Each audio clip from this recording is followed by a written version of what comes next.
Kaumnya berkata, bagaimana kami akan bicara dengan anak bayi yang masih dalam gendongan? Maka terjadilah keajaiban yang mengejutkan. Tiba-tiba anak dalam gendongan Maryam bisa berbicara. Dia berkata, qala inni abdullahi ataniyal kitaba wa ja'alani nabiyya.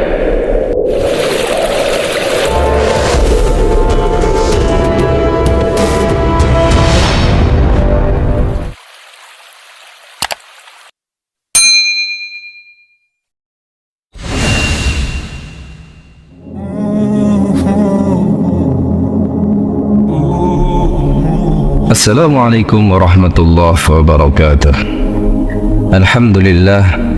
Alhamdulillahilladzi hadana limada wa ma kunna linahtadiya laula an hadana Allah.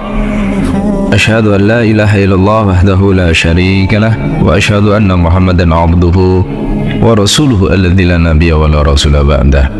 Allahumma salli wa sallim ala nabiyyina Muhammadin wa ala alihi wa ashabihi wa man tabi'ahum bi ihsanin ila yaumiddin. Amma ba'd. Ayuhal muslimun, para pemirsa dan penikmat channel Nasihat Ulama yang dirahmati Allah, Rasul sallallahu alaihi wasallam bersabda, lam yatakallam fil mahdi illa thalathun. Tidaklah ada bayi yang bisa berbicara melainkan ada 3 bayi.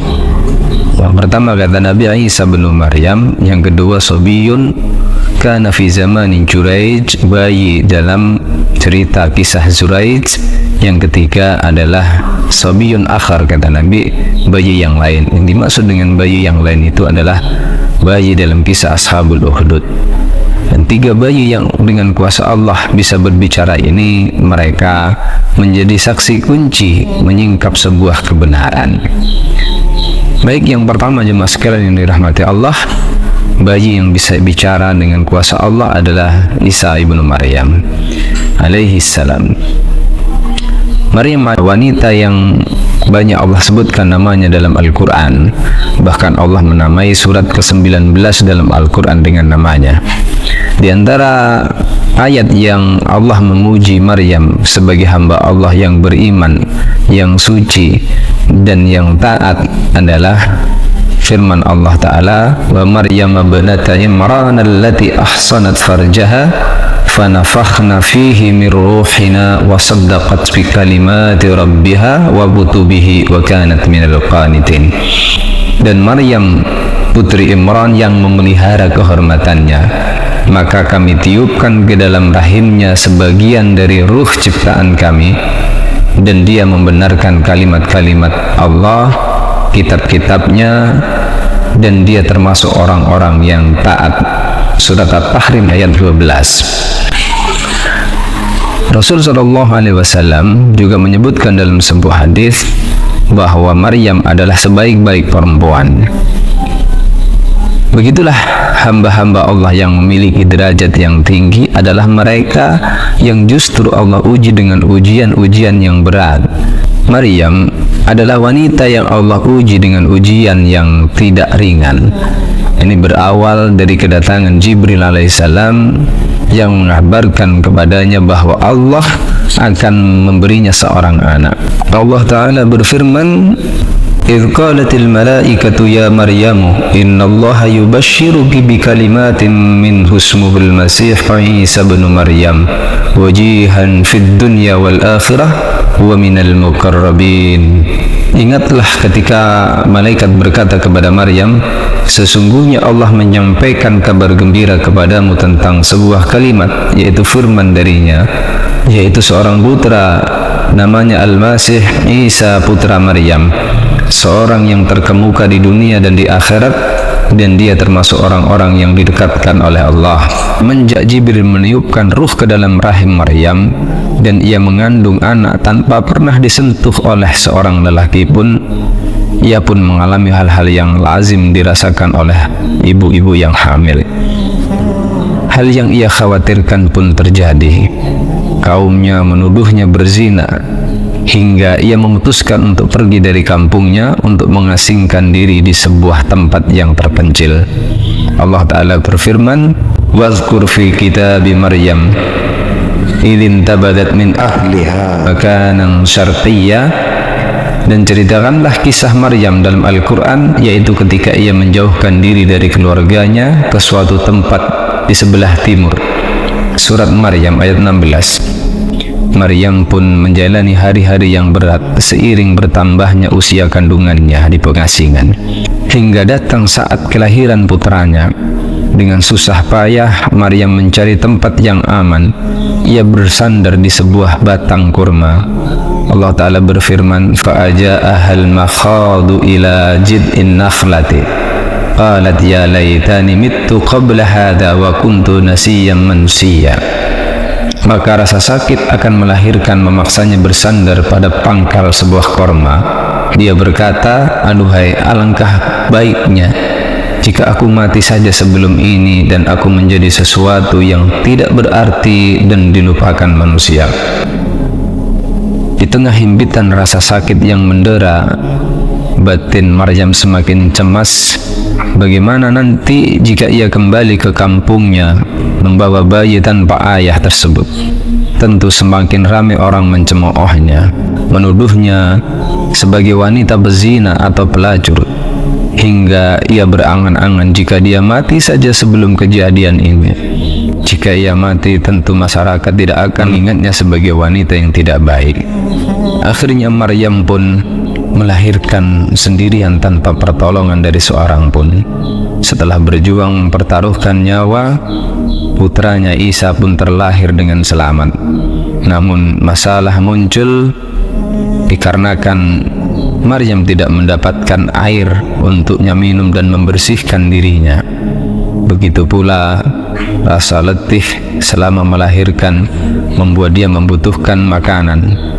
Maka dalam keadaan yang cemas dan panik itulah Allah Ta'ala mengutus Jibril, lalu berfirman, "Fanadaha min tahtiha ala tahzani qad ja'ala rabbuki tahtaki syariya." Maka Jibril berkata kepadanya dari tempat yang rendah, "Janganlah engkau bersedih hati, sesungguhnya Tuhanmu telah menjadikan anak sungai di bawahmu." Wa huzzati ilaiki bi jid'in nakhlati tusaqit alaiki rataban janiyya. Dan goyanglah pangkal pohon kurma itu ke arahmu, niscaya pohon itu akan menggugurkan buahnya kepadamu.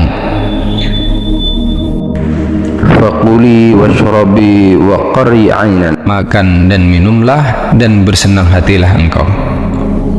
Selepas persalinan, Maryam pun bertekad menguatkan dirinya untuk kembali ke kampungnya dengan segala konsekuensi yang akan ia tanggung. Maka ia bernazar untuk tidak bicara kepada siapapun. Ia akan acuhkan segala cemoohan dan tidak akan meresponnya. Maryam berkata yang Allah abadikan di dalam Al-Quran, "Inni nazartu lirrahmani sauman falan ukallima insiya."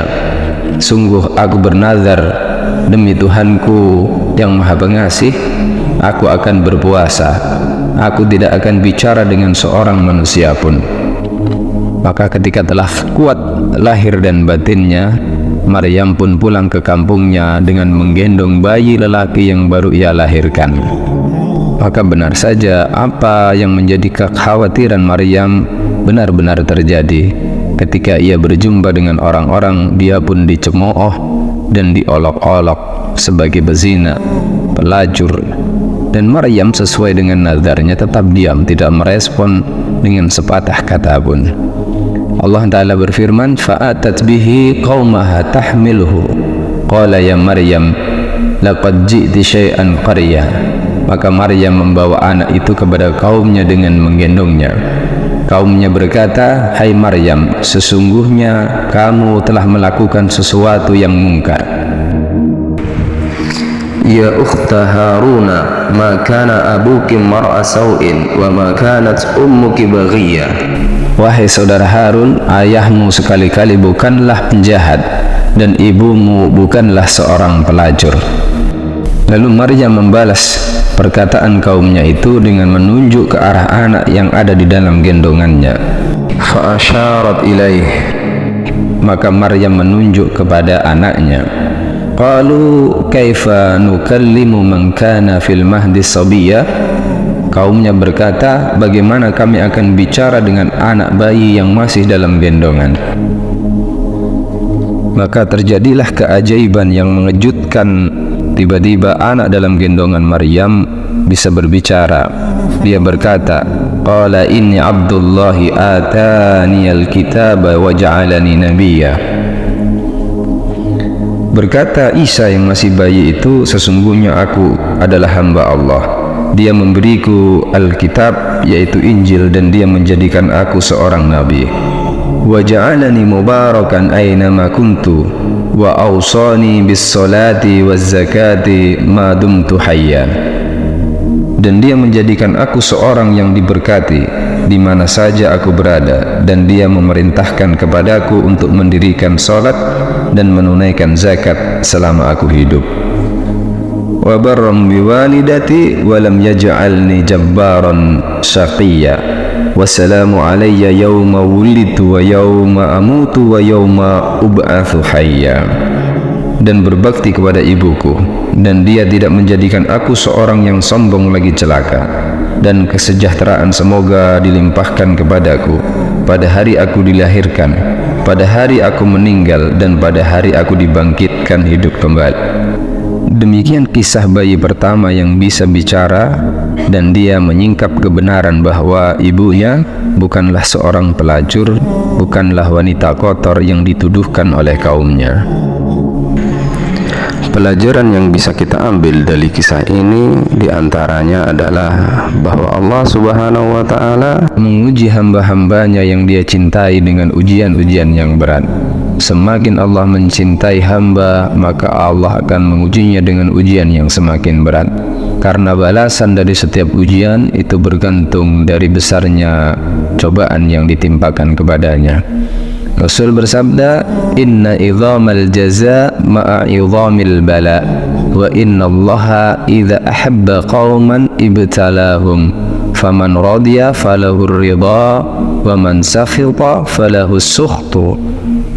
Sesungguhnya besarnya pahala itu sesuai dengan besarnya cobaan, dan sesungguhnya apabila Allah mencintai sebuah kaum, niscaya Allah akan memberikan cobaan kepada mereka. Maka barang siapa ridha dengan ketetapan Allah itu, maka Allah akan ridha kepadanya. Dan barang siapa yang tidak ridha, maka Allah pun tidak ridha kepadanya. Hadis riwayat Imam Tirmidzi. Al-Imam Sufyan Ats-Tsauri rahimahullahu ta'ala mengatakan, innamal ajru ala qadri sabri. Sesungguhnya pahala itu bergantung kepada seberapa besar kesabaran seseorang saat mendapatkan musibah. Insyaallah bersambung di konten berikutnya. Wassallallahu ala nabiyyina Muhammadin walhamdulillahi rabbil alamin. Assalamualaikum warahmatullahi wabarakatuh.